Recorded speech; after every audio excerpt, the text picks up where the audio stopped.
Welcome, Greek U Nation, to episode number 458 of the Fraternity Foodie Podcast.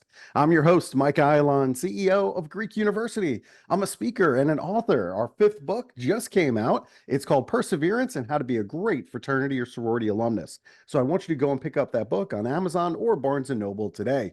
We call these episodes the Fraternity Foodie Podcast because there is nothing like great food to bring college students together. Fun fact, music has taken a much more important role in my life after seeing what a huge benefit it was to my daughter, who plays the clarinet, the electric guitar, and the bass guitar in her high school band as they marched all over the country. And they even got to play in the St. Patrick's Day parade in New York City recently. It has been such a blessing for her to have lifelong friends in the band. And I know that she's going to take that amazing experience with her as she heads to Rice University in Houston, Texas, of all places. And today we are going to be talking to an American opera singer on our podcast today. A first time for everything. And hey, let's do it. Gina Perregrino is an American opera singer, a teaching artist, and a writer. Her experiences in the high pressure world of operatic training and performance have led to advocate for more transparency around the emotional, financial, and geographical realities of being a full-time opera singer, as one can read about in her work published in the Huffington Post. She is the creator of FORTE, a series of musical-based workshops using music as the catalyst for social, emotional, and somatic awareness, available to conservatories and young artist programs all across the country. She is a daughter and a granddaughter in a family of quiet artists. And so Gina is determined to make some noise. Welcome to the show, Gina. Thank you very much. I'm really excited to be here. Hey, I am excited too. I got to be honest with you. This is the first time we've had an opera singer on the Fraternity Foodie Podcast. So I'm super excited about it. And you are just mega talented. So I was super pumped about this morning's interview, I have to tell you. Now, Thank you. let's talk a little bit about your background because I think this is really interesting for our listeners. You got your bachelor's degree and also your master's degree from the Manhattan School of Music. Now, I was born in Manhattan in New York City. I absolutely love it. But, did you always know that music was going to be your path in life? I think I did. From a very young age, I was directing these shows in my parents' living room. I was the producer. I was creating all of the programs for it. I mean, I was doing all of this and it was at 150% all of the time. So I think that yeah, it was always very much in my blood and I knew it was something I wanted to do. Yeah, well, I can definitely see that with everything with your family. That certainly makes a lot of sense that you would go that route. So that's really cool. But now you've performed opera all over the world. I mean, you've collaborated theatrically with authors such as Salman Rushdie, Khaled Hosseini. After living in Europe, you returned from Berlin and suddenly you turned this mirror on yourself. So, what is it like being a full-time opera singer in terms of the emotional, the financial, and the geographical realities of that job?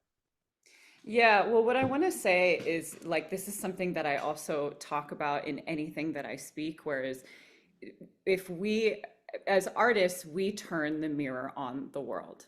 And I also believe that this can be done in basically any profession as well. But we sort of turn the mirror on the world as human beings and just looking at it, we're not judging it or anything. And when we're afraid to turn this back on ourselves is when the issues begin and when we're starting to become a little hypocritical with the world. So that's what kind of prompted me to do so. I said, oh my God, my whole life I've been turning it this way. What happens when I turn it this way? And what I sort of saw was, it's challenging. I can't say really anything else. And people always say they're like, when you grow up and they say, oh, I want to be an opera singer or I want to do something in the arts. And people are always like, well, it's so hard. It's just so hard. Like, be careful. And, you know, though I appreciate their warnings because there are ways in which we can make this easier on ourselves. But essentially, to really answer your question, it's challenging. It's geographically, you don't really have a home. You don't have a paycheck unless you're going there to do it. So once you have a family, once you have something established, you're always gone. You're leaving it. Financially, it depends on the show. So, as an opera singer, specifically, it's very niche what I'm talking about currently. But just to give you an insight, if I go on a gig for 2 months and I do the whole rehearsal process, which means I'm in there day in and day out singing, and then I get sick and can't do the performance, I don't get paid.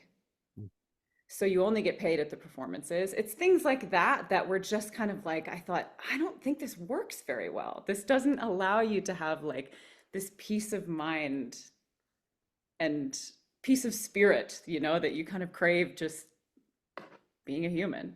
Mhm. Yeah, that's got to be really, really hard. I can't even imagine what that's like, especially if you're seeking like consistency in your life in terms of a family and things like that. It becomes difficult. And, the other thing I think about too is as a professional speaker, we always get nervous before we go up on stage, no matter what it looks like. And so I guess I'm wondering the same thing for you as an opera singer. I mean, what do you do when you start to feel those nerves and that anxiety hits you just before a really big performance on stage?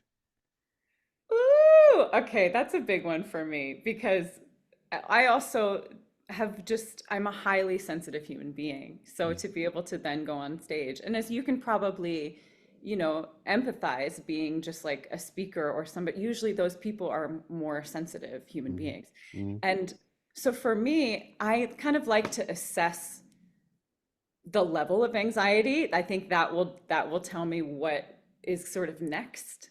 What are the next steps? And physiologically, I have to remind myself what's going on.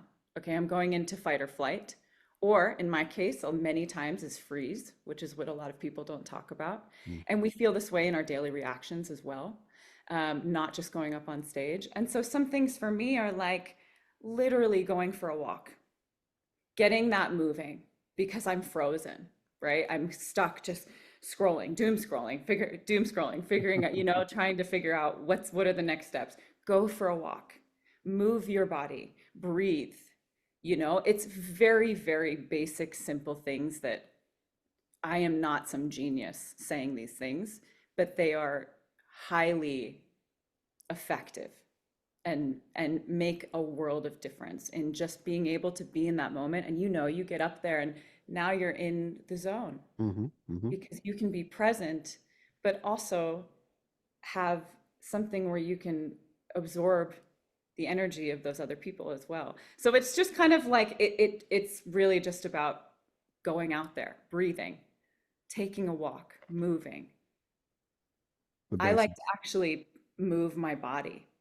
I mean, Mhm. that stuff is just, it's not genius stuff. It's Yeah. really very basic.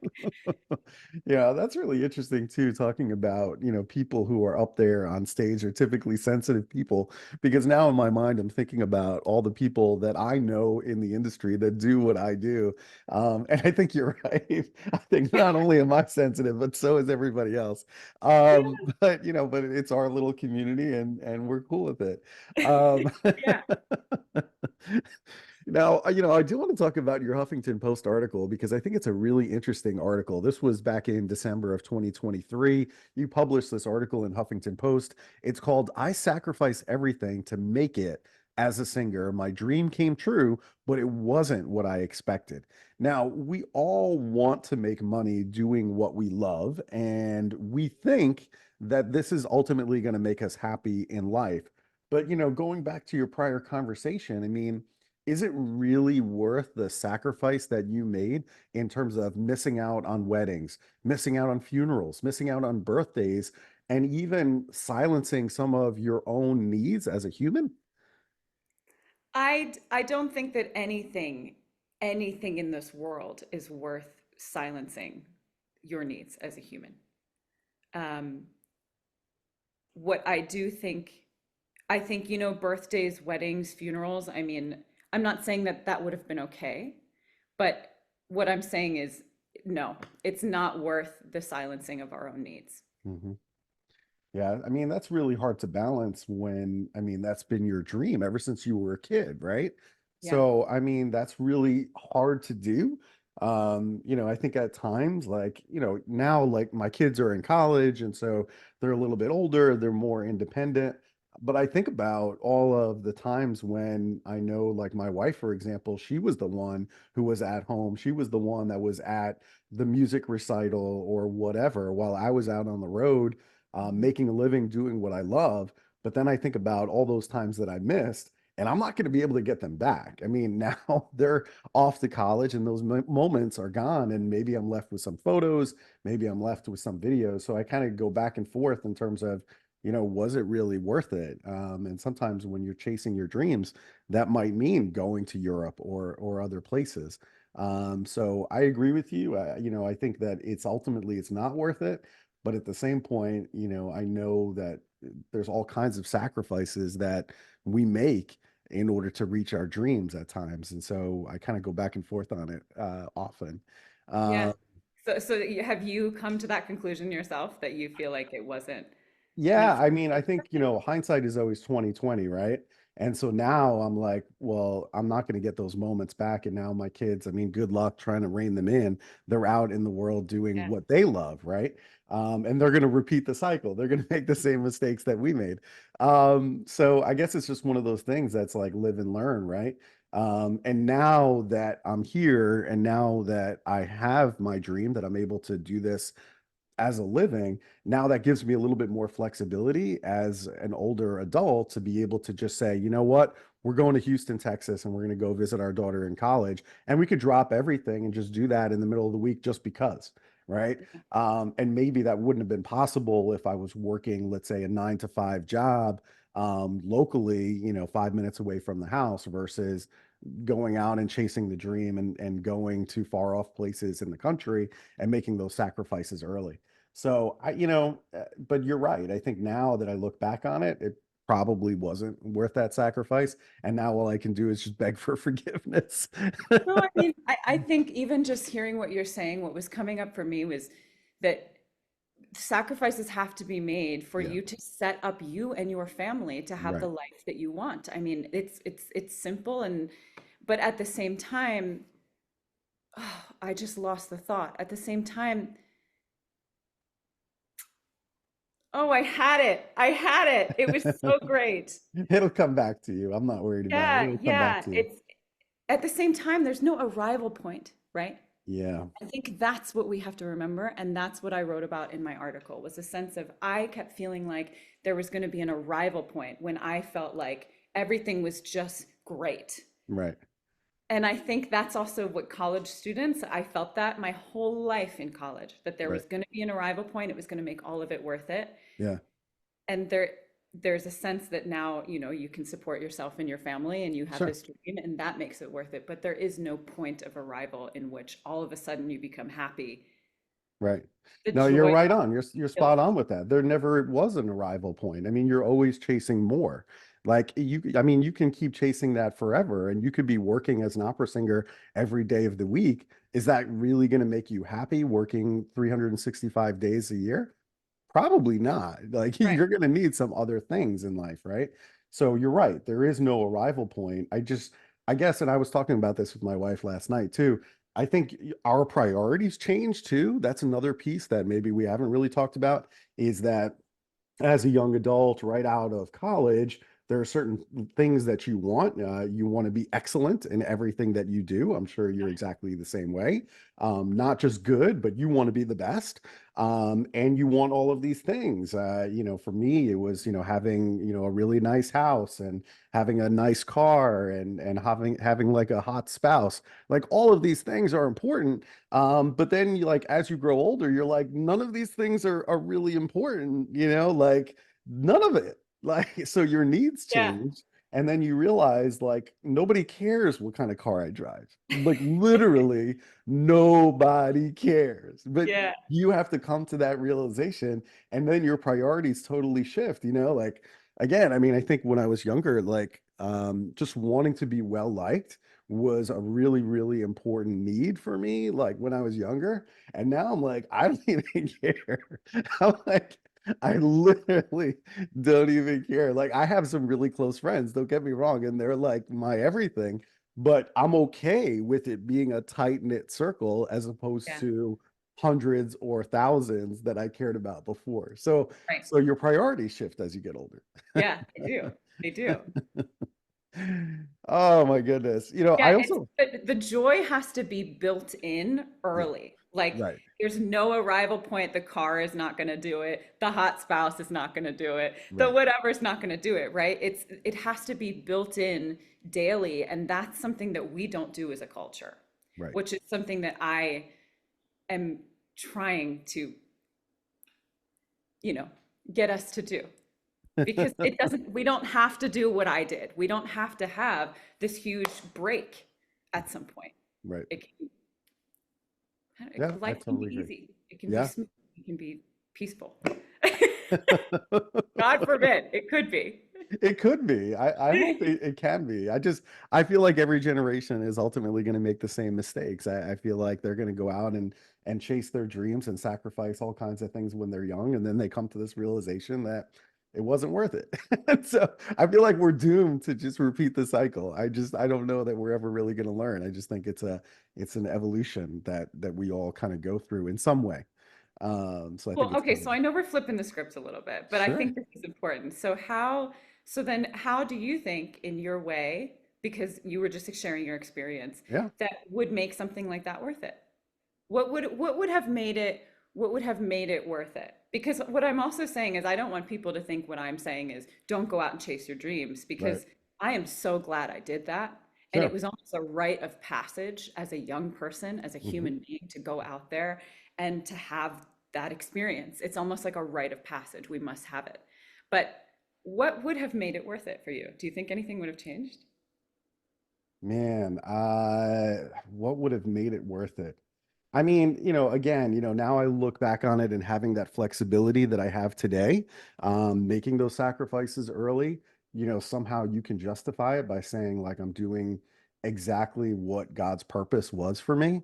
So I Mhm. feel good in saying that. Like, I feel like today I'm doing exactly what God put me on this earth to do, and it's very meaningful work. If I can make college campuses safer and I can make it a better place for the next generation, for my children, and then their children, then that's very rewarding work. And I don't think I would have been able to do any of that had I stayed. I have an accounting degree. If I was doing accounting, okay, nine to Okay. five, which is bananas, right? Like you're like, there's no way this guy is an accountant. And we could all say that today. But if I was doing that 9 to 5, and if I didn't leave that job because I literally felt my creativity dying as I was sitting there doing that work, Yeah. debits and credits. Are you kidding me? Like every day for 12 hours a day? Which There's no might way. light someone else's fire, but not yours, It right? wasn't mine.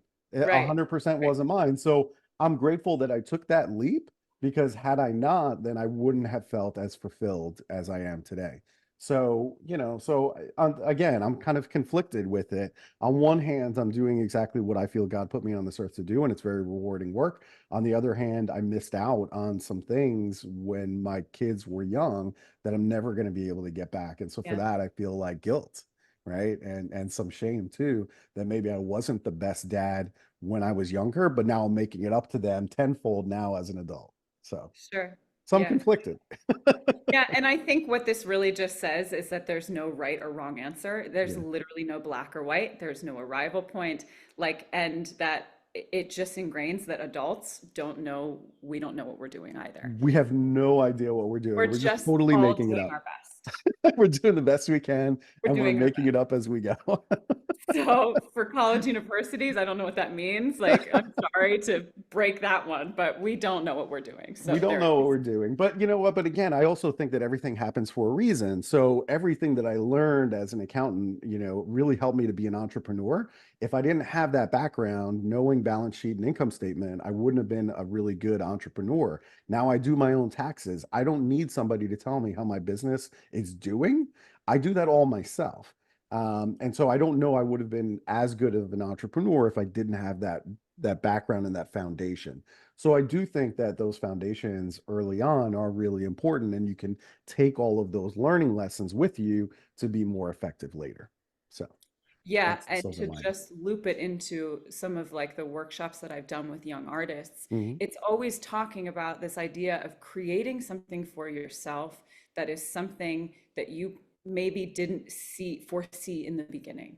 So Hmm. being able to take your degree, in my case, what's very niche, which is like a music degree, but being able to take that, it doesn't inherently make you all of a sudden be able to perform on stages all over the world. Like you don't get that unless you just go for it, go for it, go for it, and you have what it takes, whatever that even means.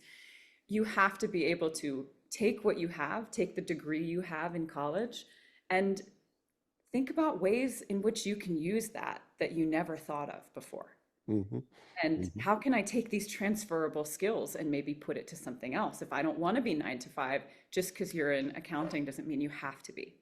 Yeah. So that's kind of like what I'm trying to bring this. It's the creative brain to something that has more structure, if you will, that feels like maybe you might be jailed by this structure, but you're not, Hmm. if you can find ways to sort of free yourself from the structure. Right. Well, definitely go and check out those workshops. It's called Forte, and Gina can lead you through those workshops. We're often so focused on what other people think about us. At least I know that I am. And we might not want to share our vulnerabilities with other people. You created this Huffington Post article where you're sharing all of those vulnerabilities with everybody in the world, right? And that's very empowering too, because I think other people read your article and then they immediately latch on because they have vulnerabilities too, just like you do. So, how do you use that vulnerability as a strength? I think vulnerability is inherently a strength. Mhm. When I posted that article, I wanted to I wanted to puke when I first posted this on Facebook, right? And I didn't know what people were going to say, but it was words that I had to say. And after I did so, I mean, I still feel emotional about it. The amount of people who came forth, and I was almost like upset. I was like, why did it take me to say this so that I now knew that I wasn't alone, you know? But I think that's inherently where the strength of vulnerability lies, is it's the trailblazer. It gives other people permission when we're vulnerable to also be vulnerable. Because we, for some reason, are conditioned out of that and don't feel like we can do that. And children have this. Children can be vulnerable and they can say whatever they want. They give themselves permission to feel whatever they want. They scream at the top of their lungs when when something happens, and we say that this is not a way of being, and we shouldn't be so emotional, and don't be a drama queen, and don't be this, and don't be that. But vulnerability in itself is the thing. Hmm. It is the thing. And that's why the article did so well. And that's what makes a great speaker, as well, is just being vulnerable up there on stage. And I think that's what ultimately people will latch onto because, they're all, have these insecurities. And so when you're up there on stage and you're being vulnerable with them, then they immediately empathize with you. And then they start to think about their own issues that they're dealing with and starting to work through. So that's what makes a great speaker is that vulnerability up on stage. There's no question. And speaking of like suppressing things as we get older, how do we tap into our creativity instead of suppressing it like the business world teaches us to do? Yeah, it's an exercise that I do with specifically people who identify as non-creatives. They come in for these like free workshops that I've been holding locally where I Mhm. am, and they come in and they're kind of just like, what is this? What is this going to be? And some of the exercise that we do is at first you have to identify sort of your top critics, the top creative blockages that you have in your life. And it could just be something that your mom said to you when you gave her a photo, a stick figure 10 years ago or 20 years ago, right? Something like that. Or it could just really be anything, something a teacher said that stuck with you. Oh, I can't do that because I remember when I did that once and it wasn't right. These like very seemingly small critics, but these are the blockages to sort of our creative freedom. And then after sort of identifying that, what you can do is, this is a very short version of it, but essentially you can look at your childhood, your childlike state, and think, maybe write down 3 things you liked to do as a child. Because I remember when I was sort of coming into my own after I'd had this experience in Berlin, where I didn't know if I was like, what am I doing here? I'm excellent and I hate it. I'm more miserable than I've ever been, and I've reached the pinnacle of this thing. Um, and what I found myself doing was like, I'm gonna sound so crazy, but I was putting like my hands in the dirt, and I thought I was nuts. And then as time was going on, I realized I loved to do this as a kid. And I think what that means is you start to realize that I wanted to work with animals. I wanted to work around the earth. I wanted to do things that I had been telling myself didn't align with opera. So I'm not allowed to do it until I reach a certain point. And that's what I'm saying is every day, no matter what field you're in, if you're in accounting or if you're training to be a doctor or anything, you have to take daily steps to doing something joyful every single day. There's these callings within us. Our bodies are so intelligent and they know everything that we need. And they might say, hey, when's the last time you took a deep breath? And you're like, oh, right. Sorry. Okay. Now I can move on. Right. But it's seemingly inconsequential. But those little steps create our new reality, essentially. And they give us permission to do the next big step, which might be leaving a relationship that doesn't align with me anymore. But I couldn't have done that unless I went for a walk the past week. Does that make any sense? Yeah, that makes total sense to And me. this is how we do it in the business world. It does not matter. It is not niche at all. You know, like my experience as a human is your experience, is your experience, is that person's, you know? Yeah, absolutely. I think about the college students who are listening to this right now, and even my own daughter that we're going to be shipping off to college in the fall. I Shipping think, off. yeah, Yeah. which is just wild. And I'm thinking about like her identity. We always ask college students like, "Oh, what are you studying and what do you want to do?" And not everybody has it all figured out, like they just don't. And they have a certain identity that they're coming with, but I also feel like when they get to college, again, they want to be well liked.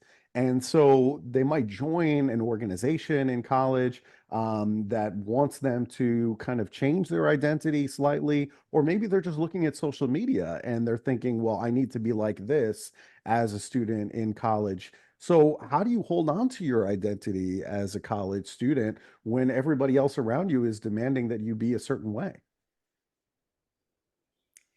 Oh my God, it's so full. Like, where do you even start? I think I think having an identity, of course, having communities, that's really what we're looking at, right? Fraternities and sororities, they're communities. Sure. And as human beings who are inherently sort of tribal, we want to have a tribe. We want to have people that we fit into and have people help us as a village, you know?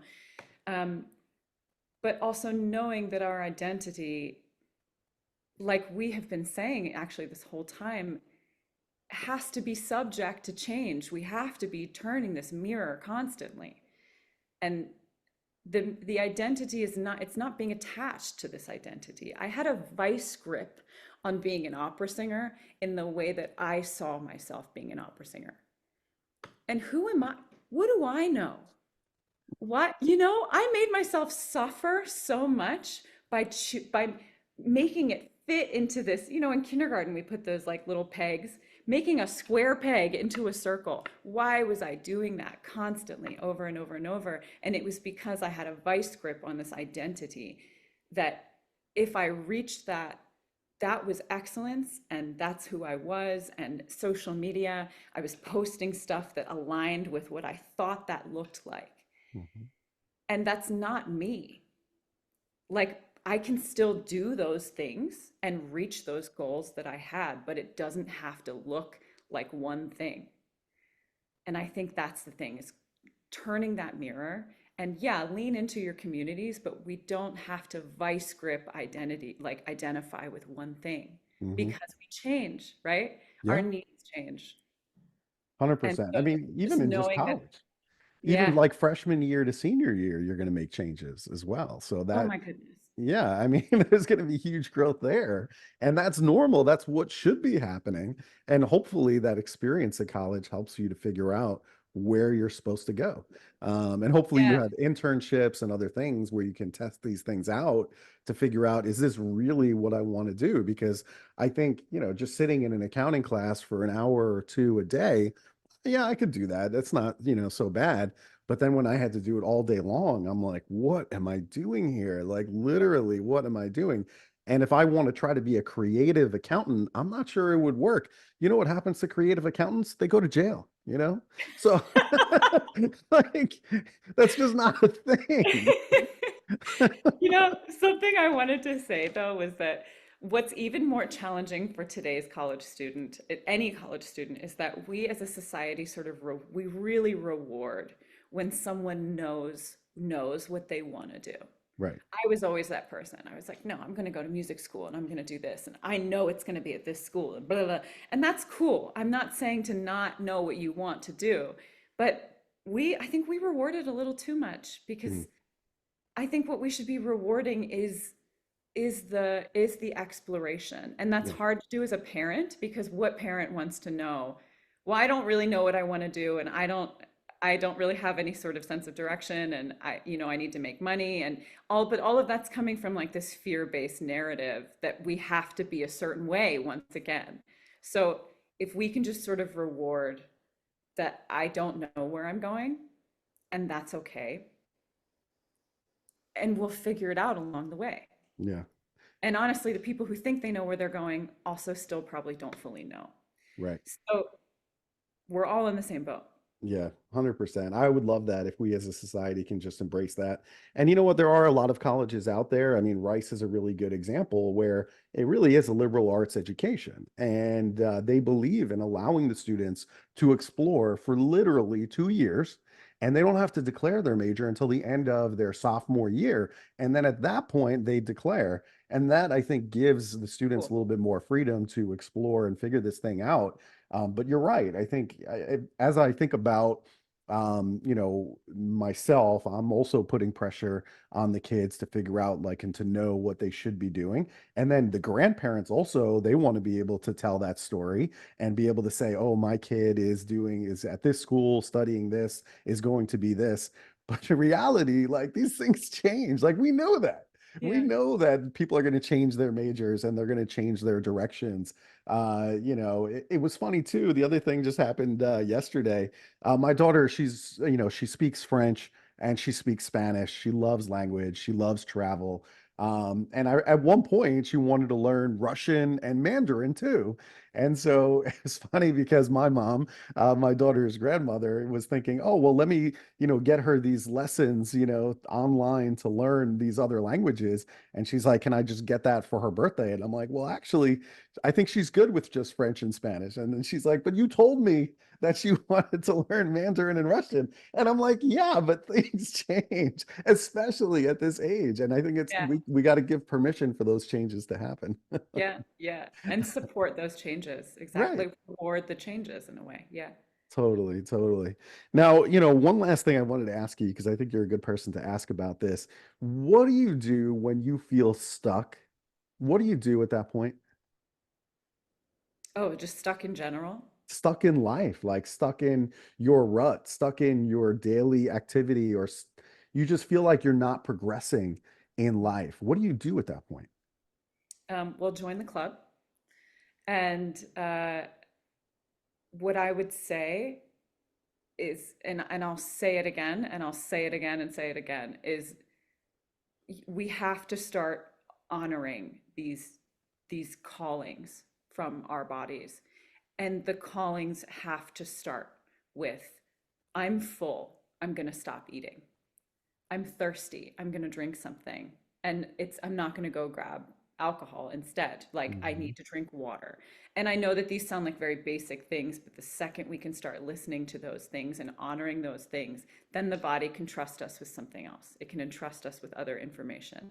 Like, hey, I don't know if I like this person. Okay, noted. I don't have to do anything about it, but that's great. Hey, I don't know if I like this major. Cool, noted. I don't feel safe walking on my way home. Who can I talk to about that? Things like that. And then that more information will come up, but it's not going to give you that information unless you're doing the very basics. And then all of these steps will then bring us to the next step of, I can't give a magic pill and say, you just do this exercise and you're going to feel so much better. No, we feel stuck because we have been in these cycles of ignoring who we are Mm. for a long time. So it's a long game. We're in a long game. I don't play sports, but I do know that the long game, that's a sports thing, right? We're Sure. in the long game now. And so now we have to go slowly, start with the small things, and then it will start to entrust us with, I think I want to do this. I Yeah. think I want to take a dance class. I think I want to take Russian. I think I want to go to a math class. Like those things are these, is this telling us this is how we get unstuck. Yeah. So for the people who are listening, that thing that you want to do, like this is your sign, go do it today. Take a step to go do that thing because that gets us unstuck. Yeah, that's beautifully said. I 100% agree. Listen, life is going to throw you some curveballs, and you do get these little hints. And I don't know how else to explain it, but like throughout life, you are going to be getting these little hints that I want to try something, I want to do something, and just go for it because you just never know what that's going to lead to. And I think for me, working in debits and credits and accounting, I kind of instinctively knew on a daily basis that I'm like, I know there's this creativity inside of me, but I'm not giving it an outlet to come out. I'm not actually doing anything that is going to allow that creativity to shine. But I didn't know what that was. And Yeah. eventually I found it. But it really was something inside of me that said, this is not the right place for you. You need to get out as quickly as you can. And thank goodness I listened to those things. So you have to pay attention to those signs. And then even if it's just for 5 minutes or 10 minutes or 30 minutes a day, go out and try whatever that is and see where it leads to because you just don't know where it's going to go. And that might be your next profession. That might be really what you want to be doing. You don't know where it's going to be. You don't know what it looks like. Right. Um, 100%. Really, yeah. really good stuff. Really, really good. Now, I have to tell you, my one weakness is eating really, really good food. Like I travel all over the world for amazing food. And, you living in Philadelphia, there is some really, really good food in Philly, I have to say. And I'm going to be going back this summer to see my wife's family in Philly. So I'm wondering, when I get to town, where should I go for a great meal this summer? So when I'm in Philly, because I actually live a little bit outside of Philadelphia, Uh-huh. when I'm in Philly, I literally call in a sandwich before I get there to, because food is a big priority for myself as well, Yeah. to Kafar. Do you know Kafar? No, I've never been there. It, What is it? I think it's Mediterranean food Okay. essentially, Okay. but they have this Jerusalem bagel that is like this egg and cheese, or you can get lox on it. And the coffee is incredible, and it's like spiced with cumin. And I order this sandwich when I get in the car. I turn the ignition and I order this sandwich. So I don't know. It's like one of my favorite things. It's like a great ritual. Yeah, that sounds really, really good, and that definitely transports me to my prior trips to the Mediterranean, to Israel, and other places in the region where you can get that kind of stuff. Yeah. It's always nice when food kind of transports you to a memory or a place that you've traveled to, and then just doing it in the middle of Philadelphia, right? It's like, oh, this is really Yeah. cool. Yeah. Smells do that. Smells Smells do that activate all the that. time. 100%. That's happened Yeah. to me many, many times. Well, I'm definitely gonna have to go check that out this summer. So I'll let you know what I think of it when I go and try it. I Please. will have the Jerusalem bagel. That sounds like something exactly like I would get. So Yeah, right? It's delicious. A perfect mix of carbs. It's amazing. I bet. Listen, I can't find good bagels where I live in Nashville, Tennessee. They just don't do bagels and pizza like they do in Philly or New York. It's just it doesn't exist. Like you can Yeah. try, but like it's an imposter. And I know, I'm like, oh, this is an imposter. It's not real. The other people that live here, they swear by it, like, oh, this is great. And I'm like, you don't know because you've just never been to New York City. You don't really Come get on it. back. But You got to come up. Come on. I get back often, trust me. And I'm doing the same thing you're doing, which is as soon as I get in the car, I'm calling in my order for bagels or pizza because I just can't get it where I live. So there's that. All right. So listen, if listeners want to book you to speak on their college campus, because I think you have a lot to share, where should they go in order to connect with you? Well, I mean, I have my website is perfect for me, and that's www.ginaperregrino.com. My name is a little long, but if you drink like the fuzzy water, for example, I always joke that it sounds like Pellegrino, but with two R's instead of two L's. Mm, very So, nice. yeah, Very nice. You're teaching people how to spell your name. This is very good. This is it another is. trick that I do all the time. So Gina spells her name Gina, Gina. Last name is Perregrino. Go and check out Gina's website, and there you can learn all about Gina. You can also check out her article on the Huffington Post. And I think when you read through that, you're going to see that here we have somebody that can teach all of us no matter what industry you're in, whether it's music or finance or any field in the world, I think everybody's going to relate to your story. So thank you so much for sharing it with our listeners today. Yeah, of course. The thing that I'll say to sort of cap it off is that people think that being creative means that we have to be in the arts, and it doesn't. Being creative, our existence is inherently creative. We're here because we're creative beings. Mhm. So it filters into anything, and it's up to us to sort of choose how we take these existing structures and put them into our lives. Yeah. I love it. Choose creativity. That's my lesson for today. Yeah. Really, really good stuff. Thank you so much for sharing that. And to our listeners, if you enjoyed this conversation with Gina, I want you to like it and I want you to share it on social media with other students that are also searching for their creativity, no matter what industry they are in. And we'll see you on another episode of the Fraternity Foodie Podcast. Thanks for joining us. We'll see you next time.